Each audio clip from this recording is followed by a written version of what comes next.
Mangwana ni Malelepo Vukenja ni Kleklas Vanave Africa. Welcome to Africa Good Morning. Tensions, protests, and political maneuvers take center stage across the continent in today's headlines. In the DRC, a high-stakes negotiation between the government and M23 rebels is set for April 9, potentially altering the course of a bloody conflict, while convicted warlord Thomas Lubanga stirs fresh instability with a new rebel movement.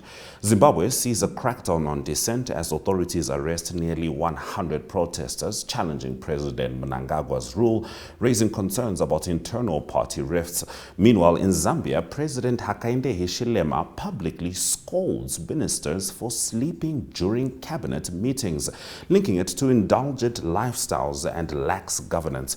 Plus, we get the Botswana report from Rodisang Mohojwe. Stay tuned as Africa Good Morning unpacks these critical stories shaping the continent on DSTV 285, GoTV 25, OneUp2.com, and Network Media Hub on YouTube. Top stories shortly.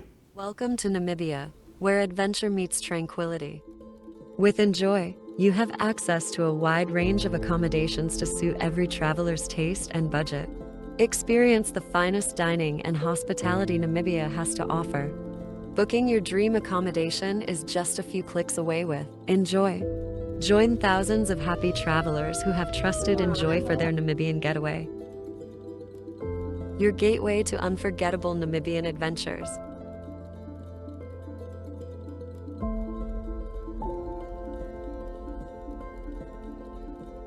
Visit us today at enjoy.my.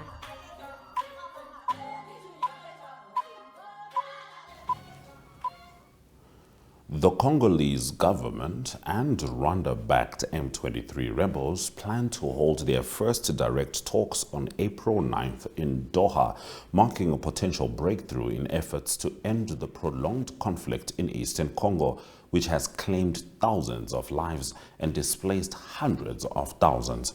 Now, this follows a surprise meeting between Congolese President Felix Tshisekedi and Rwandan President Paul Kagame in Doha on March 18, as well as separate discussions between Qatar and M23 representatives. The conflict, rooted in the aftermath of Rwanda's 1994 genocide and regional competition for mineral wealth, has intensified as M23 captured key cities, forcing Tshisekedi to reconsider his previous refusal to negotiate. While both parties have agreed not to publicly disclose the details of the discussions, a Congolese official stated that the talks will proceed unless the other side misbehaves. And an M23 source confirmed the date, indicating that the rebels will present their demands to Kinshasa. Previous negotiations scheduled in Luanda were cancelled last minute after M23 withdrew following European Union sanctions against them, adding uncertainty to the upcoming meeting.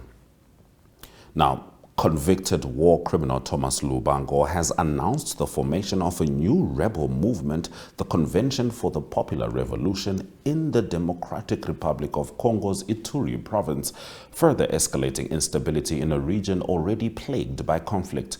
Lubanga, who was sentenced to 14 years in prison by the International Criminal Court for recruiting child soldiers and released in 2020, previously led the Union of Congolese Patriots in the early 2000s. Now based in Uganda, he claims that the CPR is both a political and armed movement, though it has not yet launched military operations, and calls for an immediate change of government to bring peace to the region. The announcement comes as Congolese forces struggle against the advancing Rwanda-backed M23 rebels in North and South Kivu, raising concerns that the country may face an even deeper crisis. However, it remains unclear how much military power Lubanga's new movement commands. Zimbabwean police have arrested 95 protesters on charges of inciting public violence following demonstrations calling for President Emmerson Mnangagwa's resignation. Authorities claim the individuals were identified through social media and at the protest sites in Harare, though turnout remained low due to heavy security presence. The demonstrations were organized by ZANU-PF veteran Blessed Geza, who opposes efforts to extend Mnangagwa's presidency beyond his current term, set to end in 2028. Geza supports Vice President Constantine Chiwenga as a successor, but the government denies any rift between the two leaders. Despite the small protest turnout, political analysts argue that the widespread business closures and empty streets symbolized a powerful political statement. Police used tear gas to disperse crowds and removed barricades left by demonstrators, while church leaders called for calm to prevent further unrest. The controversy stems from reports that Mnangagwa's allies are pushing for a 2-year extension of his term to 2030, despite constitutional limits. Though the president recently assured the public he would step down in 3 years, skepticism remains high, fueling tensions within the ruling party. Zambian President Hakainde Hichilema has warned ministers against dozing off during meetings, attributing it to indulgence and a lack of self-control. Speaking at a swearing-in ceremony, he criticized ministers for excessive partying, which he said risks exposing state secrets and delaying public service delivery. Hichilema, who has dismissed officials over poor performance, said he had repeatedly warned ministers privately, but was now addressing the issue publicly. He also cautioned against sharing confidential state information on social media.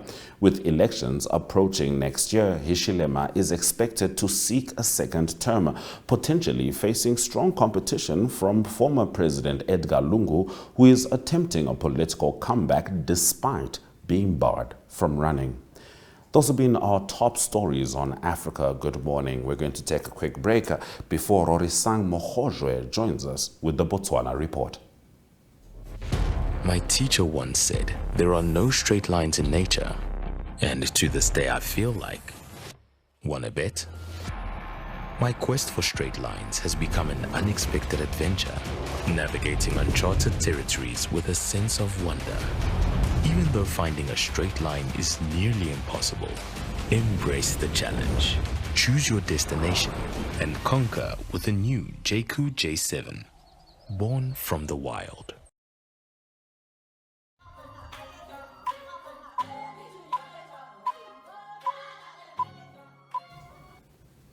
It's time for us to talk to Rorisang Mohojwe as she brings us the Botswana Report.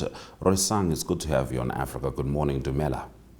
Dumela Ashwin, thank you very much for having me this morning. It's always a pleasure to be right here on Africa. Good morning. Africa, good morning indeed. Let's get straight into your current affairs.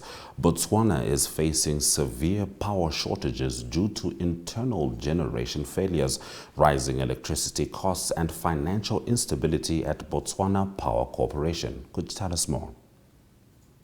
Yes, Ashwin, that is correct. Botswana is facing a severe power shortage, power crisis at the moment, where there is a shortage of electricity across the country, and this has led to load shedding across the country. Authorities are currently scrambling for solutions right now, but they did give reasons to say that it is due to internal generation failures, as well as rising electricity costs across the region, and financial instability at the power utility, that is the Botswana Power Corporation. What's going on is that Morupulebi power plant, which was commissioned in 2012 and supposed to be augmenting power supply in the country. It has 4 units that are available, supposed to be providing electricity at 600 megawatts. However, 3 of those units are currently down. Only 1 is online, while the 3 are offline, which means only 105 megawatts are only available to, which means that there is a gap, there is a power crisis, there is a shortage of power or electricity across the country. Now, the Minister of Minerals and Energy, Bugolo Kenewendo, is blaming, the power shortage and the power crisis on the mismanagement of this particular plant, because there has been decades of failed infrastructure maintenance since it was commissioned in 2012. Now, the Botswana Power Corporation is saying that it has kickstarted the process of bringing those units back up. One of them was expected to be back online yesterday at just in the evening around 6 p.m. And one is expected to be back online by the 17th of this month of April. And, the Power Corporation is saying that by mid-June, the power situation should have stabilized. However, this has caused a lot, or rather widespread criticism for the government for, not being able to provide enough power supply within the country, especially as we move towards the winter season. So there are those concerns if the country actually has the capacity. And because of the financial instability at the Power Corporation, Botswana, BPC, there is that concern that will the government actually manage to stabilize the financials of the Power Corporation. And because of that, also the government is actually requesting the Botswana Energy Regulatory Authority to increase electricity tariffs, which actually goes against the current UDC government's plan, or rather election promise, that there will be reduced power and water tariffs. But currently the government is saying that they need to increase electricity tariffs because it is so expensive right now to keep the power on, and it is something that, of course, members of the public are highly criticizing. But we do hope the power situation will eventually stabilize, because there is a power schedule out there. However, it seems like it is not being kept to. But yes, that is the current situation in the country. I don't want to say we are in the dark completely, because there is pockets of electricity here and there, but at any time it just goes off, even though there is actually a schedule. They call it load management. So we expect the load management to ease by mid-June. We certainly hope that situation can improve, Rorisanga. Now moving on, some early drama. Minister of Justice and Correctional Services, Nelson Ramotwana, has distanced himself from a 1 million Pula furniture bill, claiming he was unaware of the expenditure until it was raised in Parliament. Like I said, drama. Yeah, no, the new UDC-led government and its ministers are already in trouble.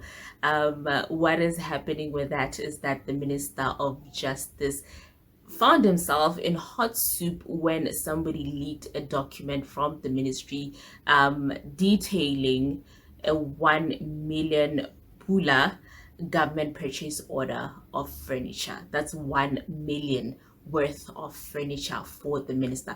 Now, the minister himself is distancing himself from this particular document, saying he was not aware of this document and he was not aware of any furniture that is being purchased. So obviously the question is that, how are you not aware of furniture that is being purchased for you?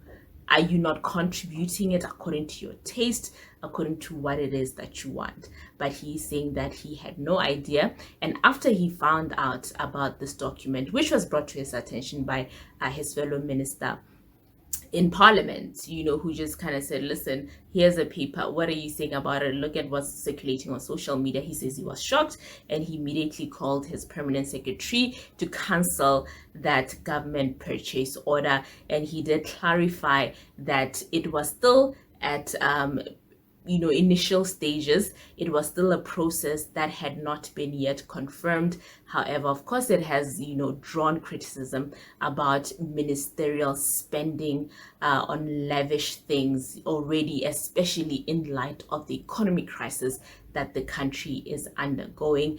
Previously, the Minister for State President came out and actually admitted that ministerial allowances had been increased, but they had been done that by the previous government in September of 2024. So when they came in October of 2024, they found that, the bed had been laid basically. So the allowances which had been increased or adjusted, came into effect. However, they are looking at reviewing these allowances, including furniture allowance, which is around 1.3 million pula for the 5-year term. So they are looking into reviewing that in order to come up with something that is cost effective and sort of reduce those ministerial allowances that have been increased. So currently the situation is that the minister has been criticized for 1 million for spending, or rather,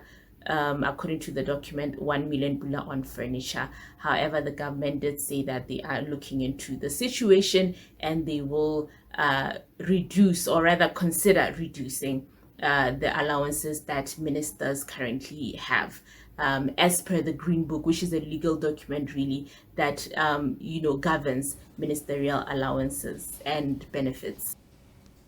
Very interesting. Let's move over to a lighter note, a lighter jazz note. The Botswana Society for Jazz Education is set to host a grand celebration of International Jazz Day on April 30, highlighting jazz as a unifying force and a platform for intellectual dialogue. Jazz. That is right, Ashwin. The Botswana Society for Jazz Education is a group that will be celebrating International Jazz Day, which is being commemorated across the world on the 30th of April every single year. Now, according to organizers, this year's concert promises to be extraordinary. There will be lots and lots of activities, including the main event, which is a concert featuring top-notch performances, including local as well as some from the region, from across Africa, really. The lineup includes local legends like Sokamurwa Komo, Joseph Saxon Friends from Uganda, as well as Grow to Black Collective, and many, many more. They will kickstart on the 23rd of April with activities that include workshops, instrumental clinics, master classes, and jam sessions. International Jazz Day is really an international day that has been declared by UNESCO, that's the United Nations Educational, Scientific and Organization, in 2011, in order to highlight jazz and its diplomatic role of uniting people in all corners of the globe, and just celebrating the jazz music's influence on promoting peace as well as intercultural dialogue.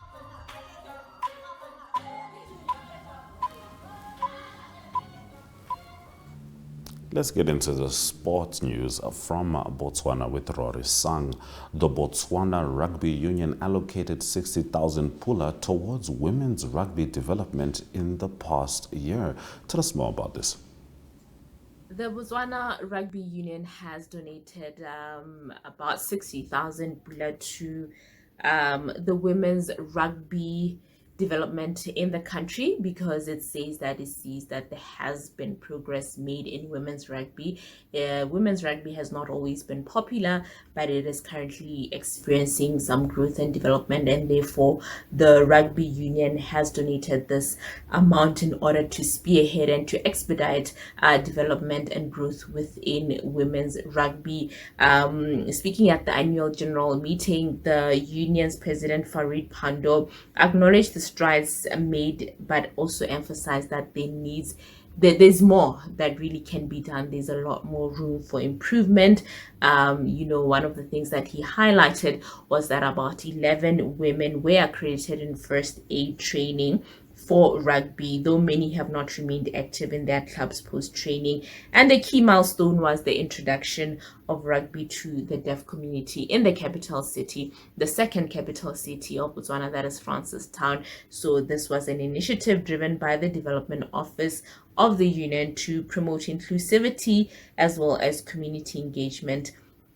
The rugby union has really called for community engagement and for members of the community to come together in advancing rugby, especially women's rugby, because they have been heavily reliant on grants from the World Rugby and Rugby Africa, as well as the Botswana National Sports Commission, in order to sustain its programs as a union. And therefore, they're saying the community needs to come together in order to come and develop the women's rugby. And therefore, they are spearheading this development. They are, taking charge. Hence, they donated 60,000 bula worth, of money into the sector.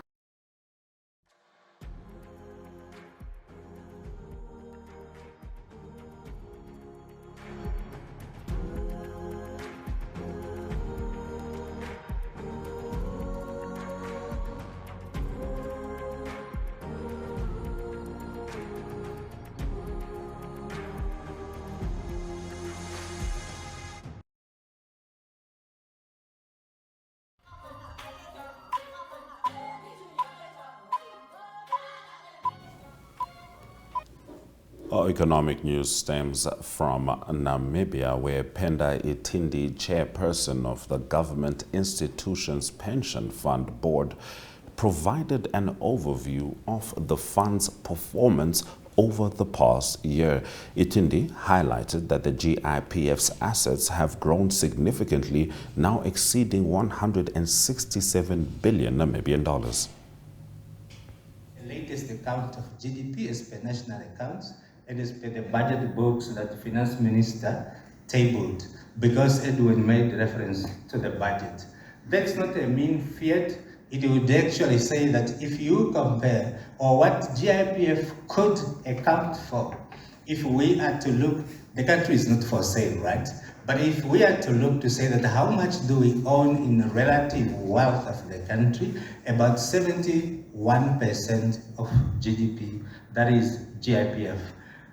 That contribution is split up, is made up of the various components. The lion's share is income from investments, invested in the listed space, investment in the unlisted space. It's made up of direct investments, which we used to do then, and it's made up of assets that are managed internally by Treasury. Those are assets that Treasury instruments that we manage, plus also the Treasury bonds in which we invest in. The contribution by statutory, by rules of the fund, do come from the employees, the pensionable salaries of employees, 7% of the pensionable salaries of employees that are members of the fund. It comes from 16% contribution that per member that is made by the participating. Africa, good morning on the 2nd of April. Thank you very much for joining us. We just saw that economic news story from Namibia's GIPF. Rorisang Mohojwe took us through the latest stories stemming from Botswana, including the severe power shortages due to internal generation failures. But these were our top stories. Congo and M23 rebels plan to hold first direct talks on April 9. DRC convicted warlord Lubanga announces new rebel movement in Ituri province. Zimbabwe police arrest dozens in wake of protests. And Zambia president orders ministers to stop sleeping in cabinet.